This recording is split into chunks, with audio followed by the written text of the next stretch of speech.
Tema renungan firman Tuhan untuk renungan hari ini adalah tanggung jawab pribadi untuk memulai hidup baru. Ayat Alkitab yang kita baca sesuai bacaan Sabda Bina Umat GPIB hari ini adalah dari Yohanes 5 ayat 14 yang berbunyi sebagai berikut.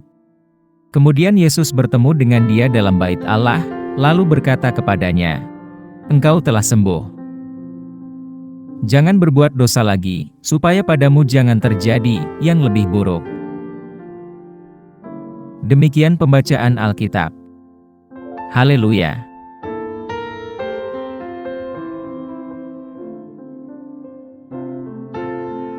Apa isi firman Tuhan ini dan tentang apa? Ayat ini merupakan kelanjutan dari kisah penyembuhan seorang pria yang lumpuh selama 38 tahun yang terjadi di kolam Bethesda di Yerusalem. Pria itu perlu orang lain untuk membantunya masuk ke dalam kolam ketika airnya bergolak, karena percaya bahwa orang pertama yang masuk ke dalam kolam itu akan sembuh. Tetapi tidak seorang pun mau membantunya. Oleh karena itu, Yesus mendekatinya dan bertanya, apakah dia ingin disembuhkan? Ketika pria itu menjawab ya, Yesus segera menyembuhkannya, hanya dengan sebuah perintah, untuk pria itu bangkit dan berjalan, serta membawa tilamnya pergi. Yohanes 5, ayat 14 ini, mengisahkan ketika Yesus kembali bertemu dengan pria itu, memberikan sebuah peringatan, agar pria itu tidak berbuat dosa lagi, dan tidak mengalami sesuatu yang lebih buruk padanya, di kemudian hari. Makna atau maksud dari peringatan ini, dapat diartikan dalam beberapa hal. Pertama, peringatan itu, dapat dilihat sebagai kisah peringatan tentang konsekuensi dosa. Sementara penyakit fisik pria itu disembuhkan oleh Yesus, kesehatan rohaninya masih terancam, jika ia terus berbuat dosa. Peringatan Yesus dapat dilihat sebagai seruan untuk bertobat, dan pengingat bahwa tujuan akhir adalah untuk mencapai kehidupan kekal, yang hanya mungkin dilakukan dengan mengikuti perintah-perintah Allah. Kedua, peringatan itu juga dapat diartikan sebagai penjelasan tentang sifat penderitaan. Selama 38 tahun, pria itu menunggu seseorang untuk membantunya masuk ke dalam kolam, dan hanya melalui campur tangan Yesus dia akhirnya bisa sembuh. Peringatan tentang dosa dapat dilihat sebagai pengingat bahwa penderitaan tidak selalu disebabkan oleh dosa, tetapi dosa dapat memperparah dan memperpanjang penderitaannya. Dengan menghindari dosa, manusia dapat menghindari penderitaan lebih lanjut, dan bisa menikmati karunia kesembuhan yang diberikan Yesus kepadanya. Ketiga, peringatan itu juga bisa dilihat sebagai indikasi otoritas dan kuasa Yesus. Dengan memperingatkan manusia tentang konsekuensi dosa, Yesus menunjukkan bahwa Dia bukan hanya seorang tabib yang mampu menyembuhkan penyakit fisik, tetapi juga seorang pembimbing rohani. Dia memiliki kuasa untuk menyembuhkan, baik penyakit jasmani maupun rohani, dan merupakan otoritas tertinggi dalam masalah dosa dan keselamatan. Keempat, teguran itu juga dapat diartikan sebagai pernyataan tentang pentingnya tanggung jawab pribadi. Pria itu telah menunggu seseorang untuk membantunya masuk ke dalam kolam, tetapi hanya melalui keputusannya sendiri, untuk menerima tawaran penyembuhan Yesus, dia disembuhkan. Peringatan Yesus tentang dosa dapat dilihat sebagai pengingat bahwa kita semua bertanggung jawab atas tindakan kita sendiri, dan bahwa kita tidak dapat menyalahkan keadaan kita atas kegagalan moral kita. Kelima, peringatan itu juga dapat dilihat sebagai indikasi belas kasihan dan kepedulian Yesus terhadap kesejahteraan orang tersebut. Dengan memperingatkannya tentang dosa, Yesus tidak menghukumnya, melainkan menawarkan bimbingan dan dukungan kepadanya. Yesus ingin pria itu menghindari penderitaan lebih lanjut dan menjalani kehidupan yang benar dan setia. Keenam, peringatan itu juga dapat dilihat sebagai cerminan dari tema-tema yang lebih besar dari Injil Yohanes. Di sepanjang Injil, ada pertentangan yang tegas antara percaya dan tidak percaya, terang dan gelap, serta perbuatan dosa dan kebenaran. Peringatan Yesus tentang dosa dapat dilihat sebagai kelanjutan dari tema ini, mengingatkan manusia dan para pembaca Injil bahwa dosa adalah bahaya nyata, baik di masa lalu maupun di masa kini, yang harus dihindari jika kita ingin memperoleh hidup yang kekal. Ketujuh, peringatan itu juga dapat dilihat sebagai ajakan untuk bertindak. Dengan memperingatkan orang itu tentang dosa, Yesus menantangnya untuk bertanggung jawab atas kesehatan rohaninya sendiri, dan secara aktif mengejar kehidupan yang benar. Peringatan itu bukan sekadar teguran pasif, melainkan seruan untuk bertindak yang menuntut tanggapan. Kedelapan, peringatan itu juga dapat dilihat sebagai pengingat akan pentingnya iman. Pria itu telah menunggu selama bertahun-tahun, sampai seseorang membantunya masuk ke dalam kolam, dan percaya bahwa orang pertama yang masuk ke kolam itu akan sembuh. Namun, imannya kepada Yesuslah, yang pada akhirnya membawa kesembuhan total. Peringatan Yesus tentang dosa dapat dilihat sebagai pengingat bahwa iman bukan hanya peristiwa satu kali, tetapi merupakan komitmen seumur hidup, yang membutuhkan upaya dan kewaspadaan yang konstan untuk memelihara iman itu. Kesembilan, peringatan itu juga dapat dilihat sebagai pesan harapan. Terlepas dari peringatan tentang dosa, penyembuhan Yesus terhadap manusia adalah tanda kasih dan belas kasihan Allah bagi seluruh umat manusia.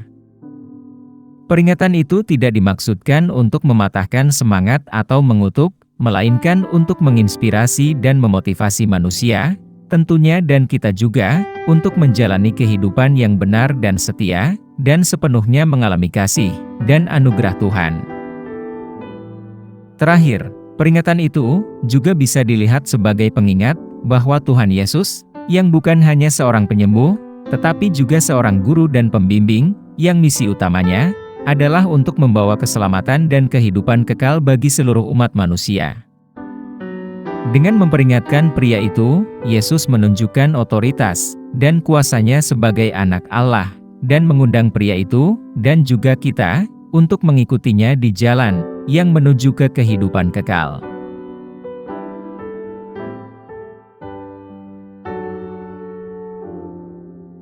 Apa pesan Tuhan untuk kita? Pesan Tuhan hari ini adalah pesan kasih, belas kasihan, dan pengharapan. Tuhan ingin agar kita bertanggung jawab atas hidup kita sendiri, menghindari dosa, dan mencari pengampunan ketika kita gagal, dan beriman kepada Yesus Kristus sebagai penyelamat dan pembimbing hidup kita. Tuhan mengerti bahwa hidup bisa sangat sulit, dan bahwa kita akan menghadapi banyak tantangan dan godaan di sepanjang jalan. Namun, Tuhan juga tahu bahwa kita memiliki kekuatan untuk memilih jalan kita sendiri, bertanggung jawab atas pilihan kita sendiri, dan mencari kesembuhan dan penebusan saat kita membutuhkannya.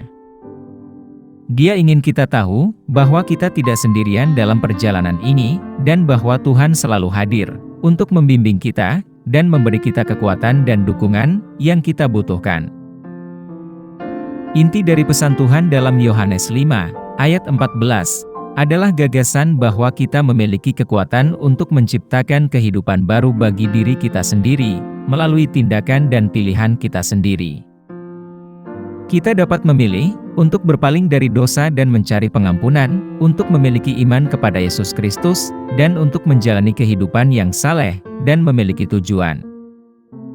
Dengan melakukannya, kita dapat mengalami kepenuhan kasih dan anugerah Allah, dan menemukan makna dan sukacita dalam hidup kita.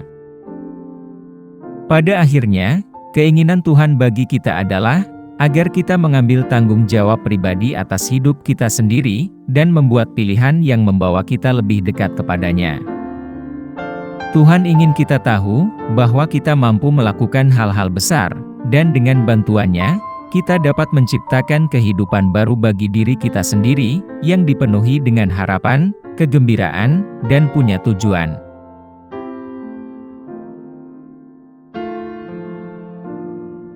Apa yang harus kita terapkan dalam kehidupan kita? Kita harus berusaha untuk menghindari dosa dan godaan, menyadari bahwa tindakan kita memiliki konsekuensi bagi diri kita sendiri dan orang lain. Ketika kita gagal, kita harus mencari pengampunan dan melakukan rekonsiliasi dengan Tuhan dan juga dengan mereka yang telah kita salahkan. Kita juga harus mau mengampuni orang lain yang telah berbuat salah kepada kita.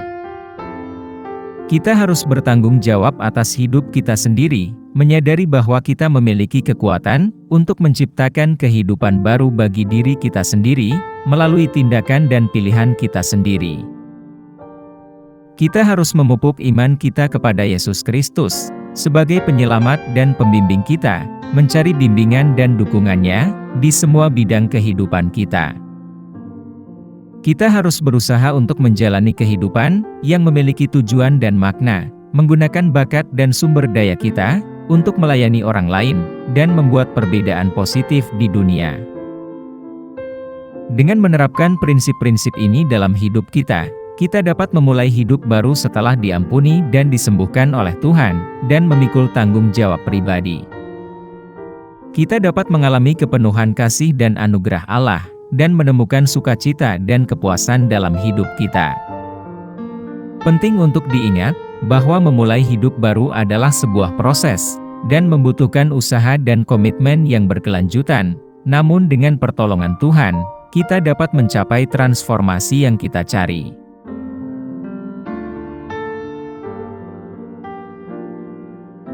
Doa hari ini. Tuhan Yesus, terima kasih atas pengampunan dan kesembuhan yang Tuhan berikan kepada kami. Kami juga berterima kasih atas kehidupan baru yang telah Engkau berikan kepada kami dan atas tanggung jawab kami pribadi yang menyertainya.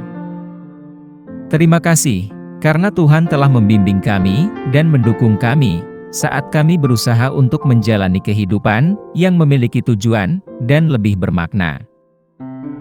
Kami memohon rahmat dan belas kasihan Tuhan yang berkelanjutan saat kami menavigasi tantangan dan sukacita dalam hidup ini. Bantu kami untuk selalu mengingat cinta kasih-Mu dan membagikannya kepada orang lain. Kami pohonkan doa ini dalam nama Yesus Kristus, Tuhan dan Juru Selamat kami. Amin. Kiranya Tuhan menguatkan kita, dan kasih karunia Tuhan Yesus menyertai kita.